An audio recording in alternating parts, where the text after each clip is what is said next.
ተመስገን ማነች መሩዬ በሰላም ወደ ቤቷ ተመልሳለች ማለት ነው። የእውነት ዛሬ ግን አልቅሻለሁ ብል ታምኛላችሁ? እኔ ለፊልሙ በቃ ዝም ብዬ ማልቀስ የእውነት በጣም ነው ያሳዘነችኝ። ማለት ጽናትን ናሆሜንና እናቴን አደራ ስትል የእውነት በጣም ነው ያሳዘነችኝ። ግን ሁሉም ነገር ፈጣሪ እጅ ነው ያለው፣ እኛ እንዳሰብነው አይሆንም። ናሆሜ ደግሞ አሳዝኖኛልም አስቆኛልም ማለት ነው ዛሬ። አይ ናሆሜ የኔን ደም ቀመማችሁ ስጠዋለ ኮሮሪማ መሰለው እንዴ! ደም እንዴት ነው የሚቀመመው? እስኪ አሁን መተረቻ አድርገውታል። እንግዲህ ሰኒ እጅ የገባ ነገር መቼም ማምለጫ የለውም። ሰኒዬና ኪራ እንግዲህ እንትን እያሉበት ነው ያሉት። ደምን ቀመመ ስጠ እያሉ እየሳቁበት ነው ማለት ነው። እና መሩዬ እንግዲህ እኔ አላልኳቸውም፣ ጭሱ ነው ያባባሰባት። የጣኑ ጭስ በጣም እየጨሰ ነበር። ለእንደዚህ አይነት ሰዎች ደግሞ አይመከርም በጭራሽ። የጣንም ጭስ ሆነ የሽቶ ምናምኖች ነገር ከነሱ የራቁ ናቸው። እንትን አይልም አይፈቀድላቸውም። እና እጣኑ ነው ያባባሰባት። አይታችሁ ከሆነ በእጇ ግን እያርገበገበች ነበር እኮ። እሱ ቡናውን ጠጣ እንጂ በጭራሽ አላያትም ቅዱሴ ማለት ነው።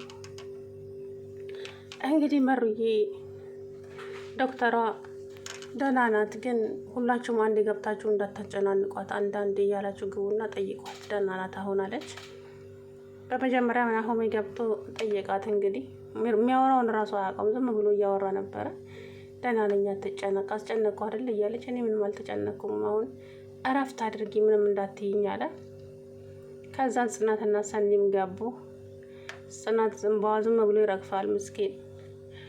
እንግዲህ እናቴንና ናሆሜን አደራ፣ የማይሆን ተስፋ ሰጥቼው ናሆምን ልቡን ልሰብረው ነው እያለች እያለቀሰች፣ ከዛም ትንሽ እንደተቆየ ከመሀላችሁ አንድን ሰው ላወራ ፈልጋለሁ ብላ ጠራቻቸው ዶክተሯ። ከዛም ክብሮም እሺ ብሎ ክብሮም ሄደ። ከዛ ልጅቷ እመማ እንዲባባስባት የሆነችው ጭስ ነው፣ እንደዚህ ጭስ ነው ያፈናት ምናምን አለች። አሰላሙ አለይኩም ወራህመቱላሂ ወበረካቱ። ውድና የተከበራችሁ ቻናሌ ቤተሰቦች እንዴት ናችሁ? እኔ ያለው አልሐምዱሊላህ። እንግዲህ መሩዬ ድና ስለወጣች ደስ ብሎኛል፣ በእውነቱ በጣም ደስ ብሎኛል ማለት ነው። የኔ የዋ ማለት አሳዝናኝ ነበረ። በተለይ እናቴንና ናሆሜን አደራ ስትል የምር የምትሞት መስሎኝ ማልቀስ አይገርማችሁ? ኧረ የኔስ እንደው አይን ነገር ብቻ። እንግዲህ ደም ጠፋ። ከዛም ደም ያስፈልጋታል። ደግሞ እኛ ሐኪም ቤት ውስጥ ምንም ይሁን ደም ጠፋ የለም አለች ሐኪማ። የኔን ደም ስጧት አለ ናሆሜ። ተመሳሳይ ደም ካልሆነ መስጠት አይቻልም። ከዛ ራሱን ይዞ ጮኸ። ጽናት አለ። ጽናት ተስጠ ነው መሰለኝ። ያው ጽናትም ደሟ ከሷ ጋር አይመሳሰልም። ያው ከሷ ደም የሚመሳሰለው ኦ ነው። ስለዚህ የእሷን የሚመስል ደም ጠፋ። ምን የሚይዝ የሚጨብጠው ነገር ጠፋበት፣ የእውነት ናሆሜ ማለት ነው። ከዛ በኋላ ጮኸ። ቆይ እናንተ የተማራችሁት ለምንድን ነው?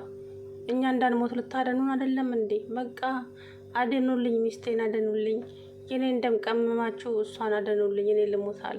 ወይ ምስኪን። ከዛም እንግዲህ አይሆንም ተባለ። ክብሮም ሄደና ቅዱስን አገኘው ካፌ ውስጥ አናገረው።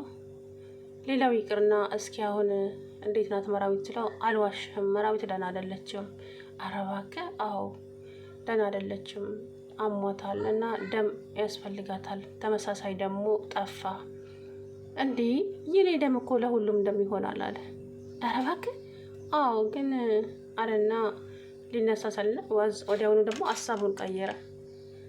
ተው እባክህ፣ ለነገሩ የኔ ደም ገዳይ ነው። እኔ ወደ እናንተ ሰው አገኘው ብዬ ወደ ሰው ስጠጋ ችግሬንም መከራዬንም ይዤ ነው ወደ ሰዎች የምጠጋው። ስለዚህ ደሙን አልሰጠም ብሎ ሄደ ማለት ነው። ከዛ ክብሮም ተናዶ ተከትሎት ሄደ። አሁን ምንም እንዳትለኝ በቃ ተወኝ አልኩ፣ እኔ መስጠት አልችልም አልሰጥም አለ። እንግዲያውስ እጣኑ ሳይሆን ምክንያቱ አንተ ነህ ዛሬ የገደልካት መራዊትን አለው። ምን ብሎ ራሱን ያዘ ማለት ነው። ከዛም እንግዲህ ሄዶ ሰጠ። እንግዲህ እጣኑ ሸቷት ነው እንደዚህ የሆነችው ሲል እንግዲህ ናሆሜ ተነሳና ቅዱሴን ግጥም አድርጎ ያዘው ማለት ነው። ጉሮሮውን ሊያንቆ ሊገለው ገለሃለሁ አንተ ውሻ ብሎ ከዛ ኪራ ምንጭቅ አድርጎ ወደዛ ወረወረው ማለት ነው። ናሆሜ መልሶ ግን እሱ ነፍሷን መለሰላት ማለት ነው። ከፈጣሪ ጋራ ከፈጣሪ በታች ይቻላል እና የመራዊትን ነፍስ እንግዲህ ከፈጣሪ በታች የመለሰው ቅዱሴ ነው።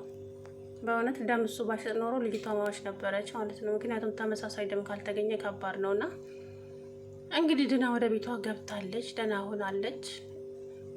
ጽናትዬም ደክሟታል። ኪራም እንቅልፍ የተባለ አልተኙም። ጽናቴም ተንበርክካ ፈጣሪዋን ስታመሰግን ነበረ።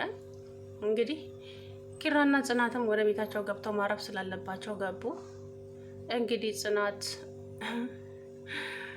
ኪራ እንደዚህ እንትን ሲላት ኪራዬ ስሞትልህ አለችው። እንደዚህ አይነት ቃላት እንዳትጠቀሚ ያላልኩሽም ወይ? ሁለተኛ ስሞትልህ እንዳትይኝ እኔ እፈራለሁ አለ ማለት